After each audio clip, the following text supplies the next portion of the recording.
Hello दोस्तों, inspirational book summary YouTube channel में आपका फिर से स्वागत है। आज हम लोग you are not listening book के बारे में बात करने जा रहे हैं, जिसके ऑथर हैं केट मर्फी। और ऐसे ही लाइफ चेंजिंग बुक समरी सुनने के लिए हमारे चैनल को सब्सक्राइब कर लीजिएगा। तो चलिए शुरू करते हैं। इस किताब में बताया गया है कि सहानुभूति से दूसरों की बात सुनने का कितना महत्व है। इससे हमारे पर्सनल और प्रोफेशनल रिलेशनशिप में बहुत सुधार हो सकता है। इस किताब की चैप्टर वाइज समरी इस प्रकार से है। Point 1, we do not listen. लेखिका कहती है कि आजकल सब लोग स्वार्थी होते जा रहे हैं। कई बार हमारा कोई दोस्त मुसीबत में होता है और अपनी बात बोलने की कोशिश कर रहा होता है। उसे सुनने के बजाय हम सब उसे मजाक में उड़ा देते हैं, और जब फिर हमारे साथ कोई मुसीबत आती है तो फिर हमें भी कोई नहीं सुनता। ऐसे बर्ताव से ही लोगों में और हमारे अंदर डिप्रेशन और एंजाइटी पैदा होती है। इसलिए अच्छा लिसनर बनना आज की डेट में बहुत जरूरी हो गया है। Point 2, cell phone addiction. आजकल लोग इसलिए भी अच्छे लिसनर नहीं बन रहे क्योंकि वे हर वक्त अपने फोन के एडिक्ट आदि हो चुके हैं। दूसरों लोगों से बात करने की बजाय वे कान में हेडफोन लगाकर खुद को बाहरी दुनिया से काट रहे हैं। उन्हें लगता है कि इंस्टाग्राम पर रील देखेंगे या सोशल मीडिया पर बिजी रहेंगे तो शायद उनकी लाइफ बहुत अच्छी हो जाएगी। लेकिन लेखिका कहती हैं, आपके बुरे समय में कभी भी इंस्टाग्राम या सोशल मीडिया आकर आपका हाल चाल नहीं पूछेगा। सिर्फ आपके परिवार वाले, रिश्तेदार या दोस्त ही आपके बुरे वक्त में साथ देते हैं। लेकिन इसके लिए जरूरी है कि पहले आप बुरे वक्त में उन्हें अच्छे से सुने,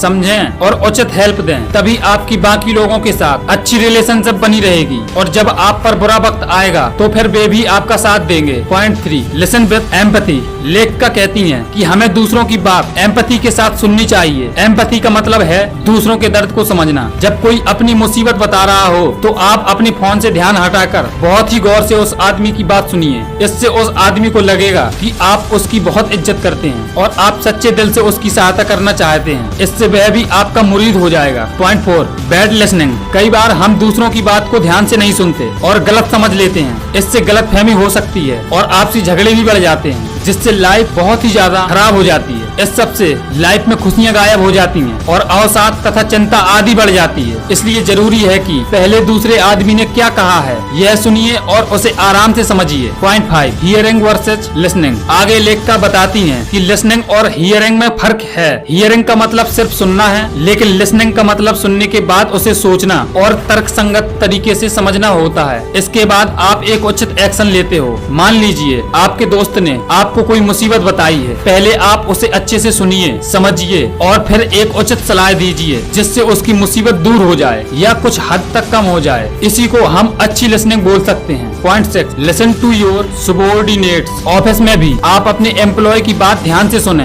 हो सकता है कोई जरूरी बात आपको बताना चाहता हो और आप ठीक से उसे सुन ही नहीं रहे हो। इससे सामने वाले के मन में आपके प्रति कोई इज्जत नहीं रहेगी, फिर वह आपका काम पूरे मन से नहीं करेगा। इससे आपकी स्टार्टअप, बिजनेस या कंपनी पर बहुत बुरा असर पड़ेगा। इसलिए अपने जूनियर्स या एम्प्लॉय की बातों को ध्यान से सुने और उनकी इज्जत करें। Point 7, listen to children. अगर आप बड़े हैं और आपके घर में बच्चे हैं तो आप उनकी बात भी ठीक से सुने। इससे बच्चे आप पर ट्रस्ट भी करेंगे और आपकी इज्जत भी बढ़ेगी। आपको देखकर वे भी अच्छे लिसनर बनेंगे। Point 8, stop talking. कुछ लोग दूसरों को सुनने से पहले ही जवाब देने लगते हैं। यह बहुत बुरी आदत है। इससे सामने वाले को लगता है कि आप खुद को ज्यादा ही स्मार्ट समझते हो। इसलिए ऐसी आदत को आप सुधार लें। इससे भी आपकी पर्सनालिटी में निखार आएगा और लोग आपको बेहद पसंद करने लगेंगे। Point 9, practice to become good listener. लेखिका कहती हैं कि जरूरी नहीं है कि हम जन्म से ही अच्छे लिसनर हों, लेकिन लगातार अभ्यास और प्रैक्टिस से हम एक अच्छे लिसनर बन सकते हैं। जब भी कोई आपसे बात करे तो आप बिना कुछ बोले ध्यान से आप उसकी बात सुने। इस तरह के प्रैक्टिकल करते रहने से आप एक अच्छा लिसनर बन जाएंगे। आप खुद को समझाएं कि हमेशा बोलते रहना अच्छा नहीं होता। दूसरा कोई बात कर रहा है तो उसे सुनने से भी आपको काफी ज्ञान मिलता है। अगर कोई दूसरा मुसीबत भी बता रहा है तो उससे आपका भी ज्ञान बढ़ेगा, क्योंकि दूसरों की मुसीबतों से हमें भी अच्छे सबक मिलते हैं। इस तरह के माइंडसेट से आप अच्छे लिसनर बन जाएंगे और आपकी लगातार बोलते रहने की आदत छूट जाएगी, और यह एक अच्छी पर्सनालिटी के लिए भी बहुत जरूरी है। Point 10, observe body language.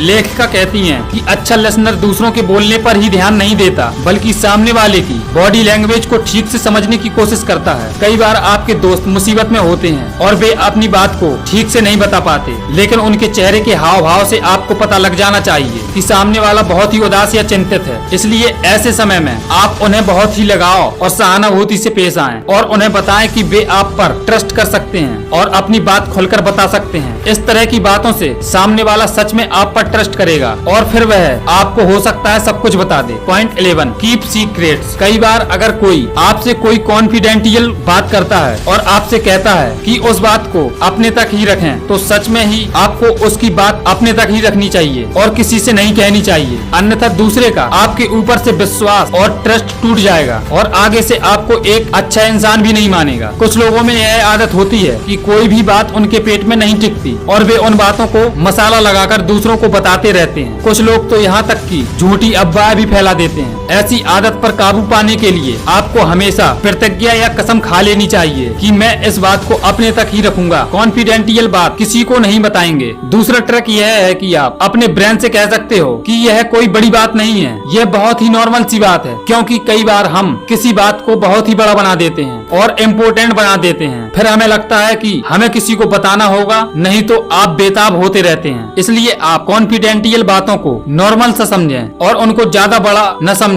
इससे आपके दिमाग में यह खलबली नहीं रहेगी कि मुझे यह बात किसी को बतानी चाहिए। इन दो फिजियोलॉजिकल ट्रिक्स की मदद से आप हर बात को अपने पेट में रखने के काबिल हो जाओगे। तो दोस्तों, ये थी you are not listening book की समरी। आप इस समरी से क्या सीखे मुझे कमेंट बॉक्स में जरूर बताएं। इस वीडियो को अपने दोस्तों, अपने फैमिली मेंबर्स के साथ जरूर शेयर कीजिए। वीडियो अच्छा लगा हो तो वीडियो को लाइक और हमारे चैनल को सब्सक्राइब कर लीजिएगा। Thank you.